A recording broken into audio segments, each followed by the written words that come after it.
A secret research project under the British Admiralty led to the creation of a weapon that transformed naval warfare during World War II, after much trial and error. The development of an anti-submarine projector shifted the balance against German U-boats and later caused heavy losses in the Pacific.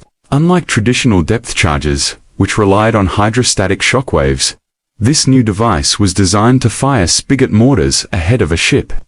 The charges would only detonate upon striking a hard surface, making them far more effective. Though the first attempt, known as the Fairley mortar, failed, it paved the way for a superior design, the Hedgehog, named for its rows of spigots that resembled the spines of the animal when unloaded. The Hedgehog soon became one of the most feared anti-submarine weapons of the war. German submarines posed a severe threat to Allied fleets in the Atlantic, and the British urgently needed a weapon capable of countering them. The project fell under the Directorate of Miscellaneous Weapons Development, a secretive department of the Admiralty. In 1941, the Fairley mortar was tested but failed to deliver results. Lessons from its shortcomings, however, gave rise to the Hedgehog. The concept was originally devised by Lieutenant Colonel Stuart Blacker, who developed a multiple spigot mortar based on early trench weapons. With the help of Major Millis Jeffress of Military Intelligence, the design was adapted for naval use. The Hedgehog fired a salvo of 24 bombs in a carefully calculated arc, covering a circular impact zone about 100 feet wide at a distance of 250 yards. Each projectile carried a 35-pound Torpex charge, weighed 65 pounds, and would sink rapidly before detonating on contact with a submarine. This was far more lethal than depth charges, which often lost effectiveness when sonar contact was broken at close range. The system also avoided excessive strain on the ship's deck, could be reloaded in minutes, and solved the problem of submarines exploiting sonar blind spots at close distances. The weapon entered service in 1942. Early results were modest, with success rates barely better than depth charges, partly due to difficult weather conditions and inexperienced crews. Many captains hesitated to use the new device, prompting the Admiralty to demand explanations. With better training, the Hedgehog's performance improved dramatically. By the end of the war, 1 in 5 attacks resulted in a kill, compared to the meager 1 in 80 achieved by depth charges. Its effectiveness forced Germany to develop acoustic torpedoes in 1943. But the Hedgehog remained a deadly countermeasure. Its most legendary success came in 1944 aboard the USS England, a buck destroyer escort. Though smaller and less heavily armed than fleet destroyers, the England carried the Hedgehog. In May, during Operation Ago, she was tasked with intercepting Japanese submarines near the Solomon Islands. Within just 12 days, the England sank 6 submarines, setting a record unmatched to this day. The Hedgehog's rapid and deadly strikes ensured that once contact was made, few enemy subs survived. Years later, in the 1960s, the Italian Navy sought a new weapon to meet the challenges of the Cold War. Developed by the Otto Melara Company, the 76mm compact naval cannon became one of the most successful naval guns in the world. Its versatile design allowed it to counter missiles, aircraft, surface ships, and provide general naval support. Adaptable and reliable, it soon outpaced American and Soviet counterparts. Over time, improved versions such as the Super Rapid and the Strails were introduced, offering higher rates of fire, enhanced accuracy, and the ability to use advanced guided ammunition. By the 2000s, the gun had been adopted by more than 60 navies and licensed for production in multiple countries, including the United States, where it was designated the Mark 75. Its reputation for flexibility and effectiveness cemented its place as one of the most widely used naval weapons of its class. With continuous upgrades and modernizations, the Otto Melara 76mm cannon remains in service worldwide, demonstrating remarkable longevity. Meanwhile, during World War II, another decisive moment unfolded when Vice Admiral William Halsey Jr. authorized the largest carrier-based strike ever attempted by the U.S. Navy in late 1943. With newly built aircraft carriers and a determined fleet, the Americans launched a massive assault on Rabaul, a heavily fortified Japanese stronghold in the Solomon Islands. The operation not only tested the limits of naval aviation, but also shifted the balance of power in the Pacific. Setting the stage for the Allies' relentless advance in late 1943, the Allies launched Operation Cartwheel, a joint bombing campaign, directed by General George Kenney and carried out by the United States 5th Air Force, the Royal Australian Air Force, and the Royal New Zealand Air Force. The objective was to cripple the Japanese stronghold at Rabaul by targeting its airfields and port facilities. The first raid on October 12 involved 349 aircraft, but poor weather blunted its effect. Attacks resumed on October 23 and continued for a week, building up to a major strike on November 2. On that day, 9 squadrons with 80 North American B-25 Mitchell bombers, escorted by Lockheed P-38 Lightnings, struck the heavily defended base with bombing runs and low-level strafing. Despite formidable anti-aircraft fire, only 8 bombers were lost. Among the fallen was Major Raymond Wilkins, who destroyed 2 enemy ships before succumbing to relentless fire, earning the Medal of Honor for his bravery. Rabaul was one of the most heavily fortified ports of the war, defended by 5 airfields and extensive anti-aircraft batteries. Apart from Pearl Harbor, no carrier-based mission had ever been attempted against such a strong target. As land-based air power was believed to be more effective, even Admiral William Halsey, preparing for the invasion of Bougainville, called the Japanese cruiser force stationed there the most urgent threat he faced during his command of the South Pacific. To neutralize this danger, Halsey ordered 2 carriers, under Rear Admiral Frederick Sherman, to move north overnight for a dawn strike. On November 5, 1943, Task Force 38 closed to within 220 miles of Rabaul. Aircraft from the recently seized Barracoma airfield also joined to provide cover. At daybreak, USS Saratoga launched 33 Hellcat fighters, 16 Avenger torpedo planes, and 22 Dauntless dive bombers, while USS Princeton added 19 Hellcats and 7 Avengers. In total, 97 planes moved in under ideal visibility, crossing New Ireland and sweeping through St. George's Channel. The attackers discovered 6 Japanese heavy cruisers moored in Simpson Harbor, along with 3 light cruisers, 11 destroyers, and dozens of aircraft. Some ships were refueling while others sat at anchor. The American pilots had been ordered to strike quickly, inflict maximum damage on as many targets as possible, and then retreat. The initial strike was soon followed by a raid of 27 B-2 for Liberators, escorted by 58 P-38s. By the following day, most of Japan's warships had fled Rabaul for nearby bases to escape further airstrikes. The operation succeeded in neutralizing the immediate threat. Only 9 American aircraft were lost, with 14 casualties, while the Dauntless dive bombers alone inflicted severe damage on 5 of the 6 heavy cruisers, 2 light cruisers, and 2 destroyers. In response, Japan launched a counterattack of 120 aircraft against the U.S. carriers, but 35 were shot down before reaching their targets. The raid not only secured the Bougainville landings but also left Rabaul cut off and increasingly irrelevant, turning it into an isolated outpost with dwindling supplies. The strike marked a turning point. It proved that well-trained carrier-based forces could match and even surpass the effectiveness of land-based missions. Meanwhile, another formidable threat to the Allies had been the German battleship Tirpitz, the heaviest warship ever built by a European navy. Slightly larger than her sister ship, Bismarck, Tirpitz was commissioned in 1941 and quickly became a menace in the Baltic, threatening Allied supply routes to the Soviet Union.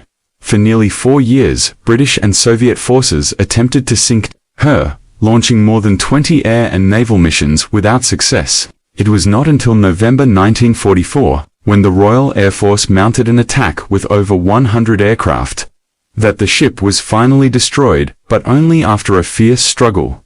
Germany had begun rearming under Hitler in the 1930s, and the Navy was no exception. The Bismarck-class super battleships were built in response to new French and Italian designs.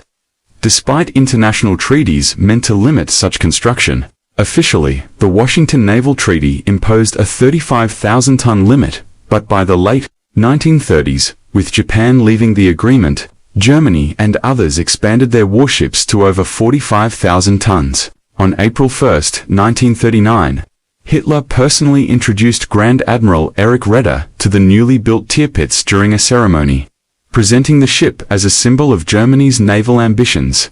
Tirpitz displaced 42,900 tons empty, and more than 52,000 fully loaded, measuring 251 meters in length, with a beam of 36 meters. She was powered by steam turbines producing over 160,000 horsepower, reaching nearly 31 knots. Her main armament included 8 15-inch guns housed in 4 heavily armored turrets, capable of striking targets 35 kilometers away. Secondary weapons included 5.9-inch and 4.9-inch guns, dozens of anti-aircraft cannons, and torpedo launchers. Her armor belt measured 320 millimeters thick, with additional deck protection. Commissioned in February 1941. She immediately drew the attention of the Royal Navy, which tried and failed to sink her during sea trials. After the sinking of Bismarck in May that year, German commanders limited Tirpitz to operations in Norwegian waters, where shore-based airfields could provide cover. She sailed to the fjords in January 1942 with nearly 2,000 crew, becoming a constant threat to Arctic convoys carrying supplies to the Soviet Union. By then, however, the British had cracked the Enigma code and could track her movements. Early attacks by the Royal Air Force in 1942 inflicted little damage, and even a daring attempt by frogmen with manned torpedoes failed. In September 1943, Hitler ordered Tirpitz to strike the Norwegian port of Spitsbergen, beginning a series of confrontations that would make her one of the most hunted. Ships of *, the Allied weather stations installed there, became the only target, upon which Tirpitz ever fired her primary 15-inch guns. 50 shells tore apart the enemy installations, and soon after, a German battalion captured the area. Several Iron Crosses were awarded to the ship's crew. Only weeks later, the British sent 10 new X-craft submarines to mine the battleship's hull. 3 U-boats breached Tirpitz's defenses but were destroyed by depth charges. Even so, 2 mines damaged one of her main guns, an oil tank, and 2 Aratho planes. The flooding was contained, and Tirpitz returned to Norway for repairs. When she re-entered action on April 2, 1944, more than 100 British aircraft attacked, landing 15 hits at the cost of 4 planes. 500 sailors lost their lives, and the ship's superstructure suffered serious damage. In June, further air raids were attempted, but Tirpitz withstood them. Frustrated by repeated failures, the Admiralty gave the task to Bomber Command, who decided to use the new 12,000-pound tallboy bombs designed to destroy concrete bunkers and capable of piercing reinforced steel. In September 1944, 25 Lancaster bombers carrying tallboys launched from a Soviet base in Yuk. One bomb struck the bow, penetrating the deck and keel, flooding the forward section. Yet, the ship survived. Later that month, another attack damaged her rudder and shaft. To stabilize the battleship, the Kriegsmarine built a large sandbank around her in Tromsk to prevent capsizing. The crew braced for combat, knowing the British would inevitably return. On November 12, 1944, Operation Catechism was launched. 30 Lancasters, led by Commander J.B. Tate and W.G. Williams, flew from Scotland. Approaching above radar range, they descended only once Tirpitz was in sight. The German crew tried contacting the Luftwaffe airbase at Bardufoss for help, but no aircraft arrived. Tirpitz opened fire with all her anti-aircraft guns, assisted by shore batteries. Despite the defensive barrage, 2 tallboy bombs hit their mark. A yellow flash and a vast plume of smoke rising 100 meters signaled the detonation of the ship's ammunition. Within 10 minutes, Tirpitz listed 60 degrees to port. Sailors began abandoning ship, but about 100 were struck by debris from an exploding turret. Of roughly 1,200 crew members, only 82 were rescued when a salvage unit managed to cut into the hull to save them from drowning. It had taken more than 20 attempts to finally sink the massive battleship. Starting in 1948, Norwegian and German teams began salvage operations, which lasted almost a decade.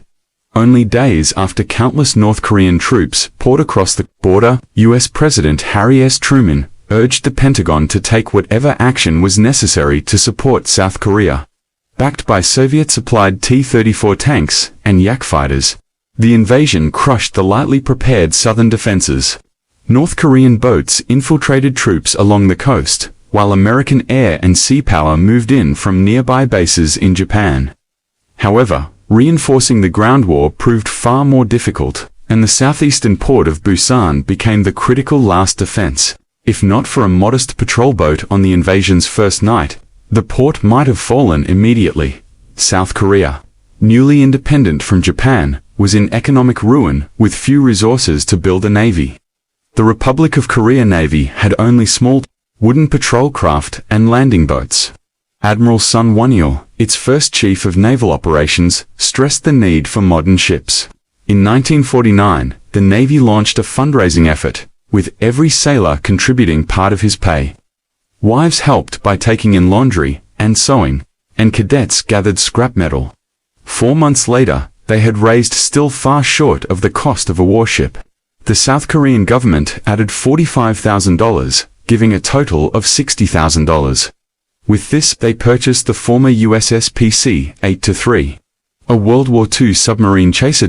Built in Wisconsin in 1943. The ship had served in the Atlantic before being retired and used as a training vessel. Acquired in September 1949, she was renamed Roxback Doosan PC-71 and became South Korea's first ocean-going warship. Though in poor condition, she was repaired by Korean officers in the United States. By April 1950, she reached Korea, only 2 months before the war erupted. On June 25, 1950, North Korean forces launched their invasion across the 38th parallel. Both governments had long claimed legitimacy over a unified Korea, and the confrontation now exploded into full-scale war. The North attacked with 200,000 well-trained troops and Soviet equipment, including armor and aircraft. The South was unprepared and poorly armed. At sea, neither side had a powerful navy, but small ships became vital as artillery support. In the early hours of June 26, only 1 day after the invasion began, Baek Do-san was patrolling under Captain Nam Choi near Busan. The crew spotted an unidentified ship about 20 miles from the harbor and challenged it with signal lights. When it failed to respond, they illuminated it with searchlights, revealing a 1,000-ton merchant ship carrying 600 to 700 North Korean troops. The vessel opened fire with heavy machine guns, killing one helmsman and wounding another. Crewman Baek Do-san retaliated with her new 3-inch gun and .50 caliber machine guns. Closing to within 400 meters, the patrol ship inflicted devastating fire. North Korean soldiers leaped overboard in desperation and tried swimming toward the patrol ship, but were repelled with rifles. Finally, the enemy ship sank between Busan and Tsushima Island. This was the first naval battle of the Republic of Korea Navy, later known as the Battle of Korea Strait. Remarkably, the enemy vessel had once been a U.S. ship, later sold to communist sympathizers in the North. Baek Do-san went on to serve in several battles, including the Incheon landing. After the war, she was retired and dismantled. But her legacy endured. If not for her timely presence, Busan might have fallen, giving North Korea control of a critical stronghold and potentially ensuring the South's collapse. Many historians argue that this single action prevented the loss of South Korea to communism. As one analyst put it, but for a small crowd-funded patrol ship with a single 3-inch gun, South Korea as we know it today might not exist. In 2021, Russian expeditions discovered the reactor compartment of the Soviet submarine K-19, 60 years after it had been deliberately scuttled in the Kara Sea. Known as Moscow's first nuclear-powered ballistic missile submarine, she had been launched in 1959 as an answer to the USS Nautilus. But her rushed construction and poor testing gave her a reputation as one of the unluckiest vessels in naval history. Her first mission in 1961, nearly turned catastrophic when her nuclear reactor malfunctioned in the North Atlantic. Without a backup coolant system, temperatures soared to dangerous levels. A meltdown threatened not only the crew, but also the risk of triggering a nuclear confrontation near NATO bases. With communications down, the crew faced the crisis alone. Captain Nikolai Zatayev ordered volunteers into the reactor compartment to rig a makeshift cooling system. 22 men stepped forward, knowing the radiation exposure would be fatal. Wearing only raincoats and gas masks, they improvised a connection between the reactor and the ship's drinking water system. Working in 5 to 10-minute shifts, they stabilized the reactor but absorbed lethal doses of radiation. Their sacrifice prevented an explosion that could have sparked nuclear. 19 had already been considered cursed. During construction, accidents killed 8 workers, and a champagne bottle failed to break at her christening scene by sailors as a bad omen. The submarine had been rushed into service, with flaws left uncorrected. Even her captain believed she was unfit for combat, yet she became a symbol of Soviet determination to match U.S. naval power. Despite the human cost, on October 1, 1944, USS Dace joined her sister submarine, USS Dace, on patrol in the South China Sea, preparing for the coming invasion of Leyte. Allied command knew Vice Admiral Kurita's powerful center force had recently departed Linga Roads near Singapore, but its exact location was uncertain. Kurita relied on radio silence to avoid detection, navigated the narrow Philippine Straits with skill, and at times dispersed his fleet to complicate tracking. Poor weather further hampered Allied reconnaissance, and intelligence analysts underestimated both the size and the danger of his force. The Allies feared that if such a fleet reached the Leyte landing zones undetected, it could devastate the invasion. At midnight on October 23, Dace's radar picked up a massive contact near the southern entrance of the Palawan Passage. At first, the operator mistook it for a rain squall, but soon realized it was an enormous fleet. Captain Bladen Clagett immediately ordered full speed to intercept, and both submarines surged ahead, burning through fuel as they closed the gap. Executive Officer Rafael Bonnets later described the sight on radar as unmistakable. Far too many ships for a mere convoy, although Dace's radar was briefly out of order. Dace maintained contact, tracking the enemy and relaying reports to Rear Admiral Ralph Christie, who passed the information to Admiral William Halsey and the U.S. Third Fleet. Once Dace's radar was restored, the scope revealed 11 cruisers and 6 destroyers moving northeast at about 16 knots. Curiously, without any picket destroyers ahead, Dace continued to report the enemy's position, even recording zigzag maneuvers. The submarines prepared to strike as the Japanese sailed into the Palawan Passage, a channel just 25 miles wide and bordered by dangerous reefs. At dawn, with visual contact established, the two commanders coordinated their attack. Admiral Kurita's flagship Adago led the port column, while Dace positioned herself to strike the starboard column. At 5:32 a.m., Commander David McClintock aboard Dace launched 6 torpedoes at Adago from less than 1,000 yards away, for detonated in rapid succession, tearing the cruiser apart. McClintock glimpsed through his periscope a ship consumed in black smoke, bow already sinking.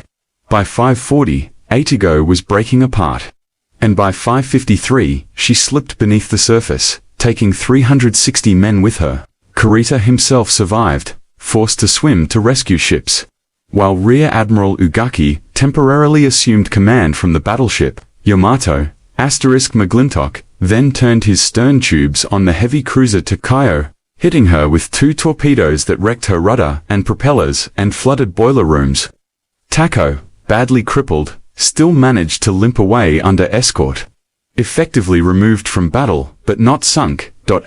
Meanwhile, Commander Clagett aboard Dace took aim at what he thought was a battleship but was actually the cruiser Maya. His salvo of 6 torpedoes struck with devastating effect, and Maya exploded, sinking almost instantly with most of her crew. For the Americans, it was a stunning success. But the Japanese response was swift. Destroyers rained depth charges over the area, shaking both submarines violently. Locker doors flew open, light bulbs shattered, and the men endured crushing concussions. As they dove deep, after an hour and a half, the destroyers rejoined Kurita's fleet, leaving the Americans battered but alive. When the sub surfaced later to pursue Tako, Dace struck a reef and became hopelessly grounded. Her hull was stuck so high that even her propellers lifted out of the water. The crew tried everything, jettisoning supplies, firing torpedoes, but nothing worked. Claggett quickly abandoned attempts to save Takao and rushed Dace to assist. The crew of Dace destroyed classified material and attempted demolition charges, but these failed. Dace then tried to finish her stranded sister with torpedoes and gunfire. But Dace sat too high on the reef for effective hits. As Japanese planes approached, Dace submerged in haste, every man squeezing through the narrow hatch just in time. Remarkably, the entire combined crew of 155 men was saved without a single casualty. After 11 cramped days aboard Dace, they reached port safely. Dace's reports had given the Allies critical early warning of Kurita's movements, allowing American forces to prepare for the coming battle in Leyte Gulf. Historians later called her transmissions among the most important intelligence contributions of the Pacific War. Meanwhile, the Japanese continued to pin their hopes on the doctrine of Kantai-Kasen, a single decisive battle that would destroy the U.S. fleet. To achieve this, they built the Yamato-class battleships, fitted with the largest naval guns ever constructed, Type 94 46 cm rifles, each nearly the weight of a destroyer. These weapons, mounted in triple turrets, were so immense that Japan disguised them as smaller 15.7-inch guns to mislead foreign intelligence. Asterisk. The lead ship Yamato was laid down in 1937 in extreme secrecy, her dockyards specially modified to handle her vast hull. Launched in 1940 and commissioned just after Pearl Harbor, she displaced 72,000 tons, carried 9 18.1-inch guns, and had a crew of nearly 22,800. The guns were so powerful that their muzzle blast could strip the clothes from men standing too close. Capable of firing armor-piercing and incendiary shells, they were unmatched in destructive potential. Although 5 Yamato-class ships were originally planned, only Yamato and her sister Musashi were completed. They embodied Japan's gamble on decisive battle doctrine, a gamble that would end in disaster as air power, not battleship guns, came to decide the war. Asterisk, Part 1.